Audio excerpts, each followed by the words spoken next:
Bismillahirrahmanirrahim. Assalamualaikum warahmatullahi wabarakatuh. Bagaimana kabarnya hari ini? Semoga anaknya Ustazah selalu dalam keadaan sehat dan selalu dalam lindungan Allah. Amin.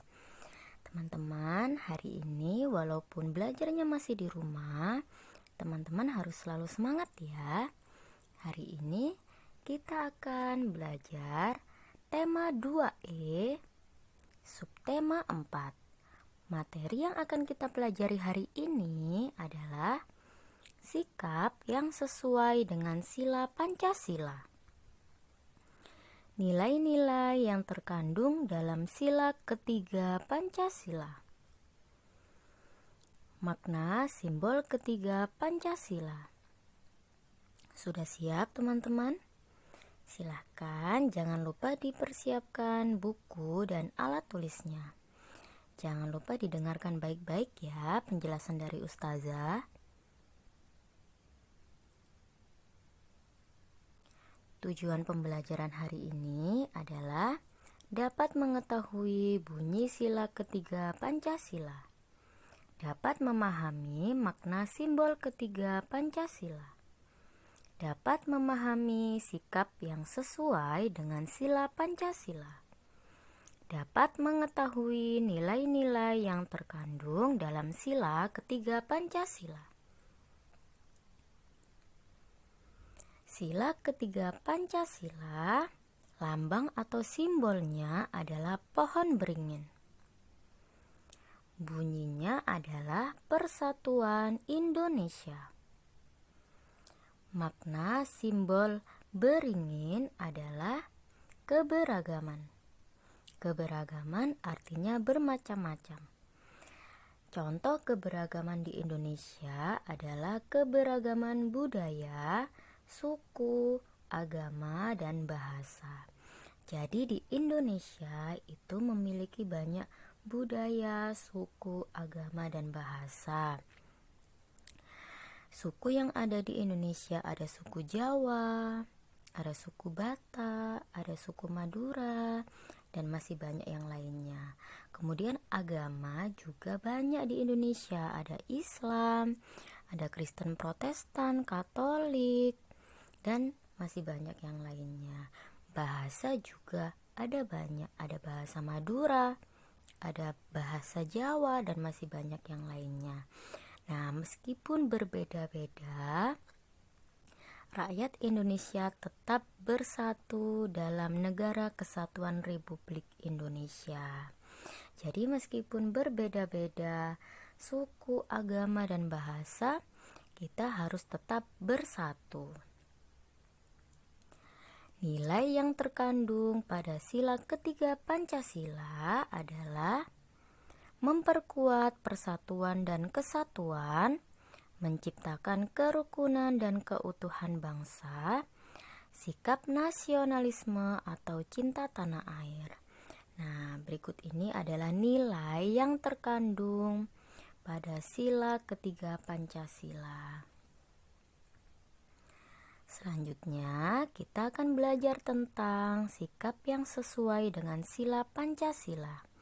Di pembelajaran sebelumnya, teman-teman sudah belajar tentang sikap yang mencerminkan sila Pancasila mulai dari sila ke-1 sampai sila ke-5. Nah, sekarang Ustazah akan merangkum semua contoh sikap mulai dari sila ke-1 sampai sila ke-5.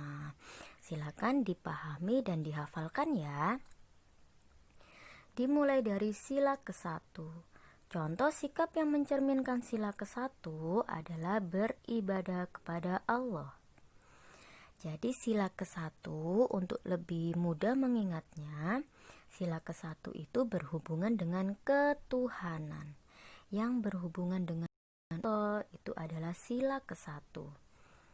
Contohnya beribadah kepada Allah, bersyukur kepada Allah, berdoa sebelum belajar, menghormati orang yang beribadah. Jadi jika ada orang yang sedang beribadah, kita tidak boleh ramai supaya tidak mengganggu. jujur, dan bermain sportif. Ketika bermain harus sportif, tidak boleh curang. Kemudian, contoh sikap yang mencerminkan sila kedua adalah melaksanakan kewajiban dengan membantu orang tua. Kewajiban kalian di rumah adalah membantu orang tua. Jadi sila kedua itu yang berhubungan dengan kemanusiaan, seperti membantu, menolong, itu adalah contoh sila kedua. Selanjutnya, berperilaku sopan kepada orang lain. Kepada orang yang lebih tua, kepada siapa saja kita harus berperilaku sopan. Melakukan donor darah. Nah, melakukan donor darah merupakan perilaku kemanusiaan. Yang keempat, membantu korban bencana alam. Bisa membantu dengan memberikan pakaian, makanan, dan masih banyak yang lainnya. Memberi sedekah kepada fakir miskin. Selanjutnya, sikap yang sesuai dengan sila ketiga. Sila ketiga ini berhubungan dengan persatuan. Persatuan contohnya adalah kegiatan yang dilakukan bersama-sama. Contoh yang pertama adalah melakukan kegiatan gotong royong atau kerja bakti. Yang kedua, menjaga persatuan dan kesatuan. Tidak boleh bertengkar, harus selalu rukun dengan teman. Selanjutnya, mengembangkan sikap cinta tanah air. Tanah air kita adalah Indonesia. Kita harus cinta kepada tanah air. Contohnya, membeli produk dalam negeri, membeli produk buatan Indonesia, menjaga keindahan alam Indonesia, melestarikan budaya di Indonesia. Nah, itu adalah contoh sikap cinta tanah air. Rukun dengan teman, bersikap rela berkorban. Rela berkorban membantu orang lain, selalu menolong orang lain. Nah, itu adalah contoh sila ketiga. Silakan dihafalkan dan diingat-ingat ya teman-teman. Kemudian sila keempat berhubungan dengan kegiatan musyawarah yang dilakukan bersama-sama. Contoh yang pertama adalah musyawarah memilih ketua kelas. Jadi musyawarah dilakukan untuk memperoleh keputusan yang disepakati bersama. Yang kedua, menerima dan menjalankan hasil musyawarah dengan baik. Jadi, misalkan hasil musyawarah ketika memilih ketua kelas, nah yang menjadi ketua kelas itu harus menerima dan menjalankan kewajibannya dengan baik. Selanjutnya, tidak memaksakan kehendak kepada orang lain.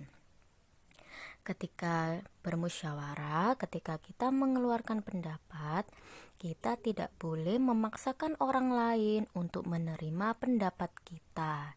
Jadi orang lain juga berhak mengeluarkan pendapat ya. Jadi tidak boleh memaksakan kehendak kepada orang lain, tidak boleh memaksa. Selanjutnya, menghormati hasil musyawarah. Jadi apa yang menjadi hasil musyawarah itu tidak boleh ditentang, harus diterima dengan lapang dada, harus dihormati ya. Selanjutnya, mematuhi peraturan yang dibuat bersama. Peraturan yang diperoleh ketika musyawarah itu harus kita patuhi dan kita laksanakan, tidak boleh dilanggar. Nah, berikut ini adalah contoh sikap yang sesuai dengan sila ketiga dan sila keempat. Selanjutnya, yang sesuai dengan sila kelima. Sila kelima, contoh yang pertama adalah tertib saat mengantri. Contohnya, ketika teman-teman membeli makanan di sebuah rumah makan, Siapa yang datang duluan itu yang pertama dilayani dan harus mengantri, tidak boleh menyerobot. Ya, harus budayakan antri. Yang kedua, tidak main hakim sendiri. Contohnya ketika ada pencuri, kita tidak boleh main hakim sendiri. Sebaiknya kita serahkan kepada polisi karena Indonesia adalah negara hukum. Bersikap adil terhadap sesama. Nah, ketika kita ingin memberikan kue kepada teman, kita tidak boleh pilih-pilih, harus adil. Jika kita ingin memberi 2 kue, maka yang lainnya juga harus mendapat 2 kue, harus adil ya. Selanjutnya, menjaga keseimbangan hak dan kewajiban. Antara hak dan kewajiban itu harus seimbang. Hak adalah segala sesuatu yang kita terima. Sedangkan kewajiban adalah segala sesuatu yang harus kita lakukan. Jadi kita tidak boleh menuntut hak saja, tapi harus juga melaksanakan kewajiban. Contohnya, teman-teman tidak boleh ingin bermain terus, tapi harus melaksanakan kewajiban. Kewajiban kalian adalah belajar ya. Jadi antara hak dan kewajiban itu harus seimbang. Boleh bermain dan juga harus belajar. Seperti itu. Semoga teman-teman paham ya materi hari ini. Alhamdulillah, pembelajaran hari ini sudah selesai. Ustazah ucapkan jazakumullahu khairan atas semangatnya teman-teman. Semoga ilmu yang kita pelajari hari ini bermanfaat. Ustazah akhiri, wassalamualaikum warahmatullahi wabarakatuh.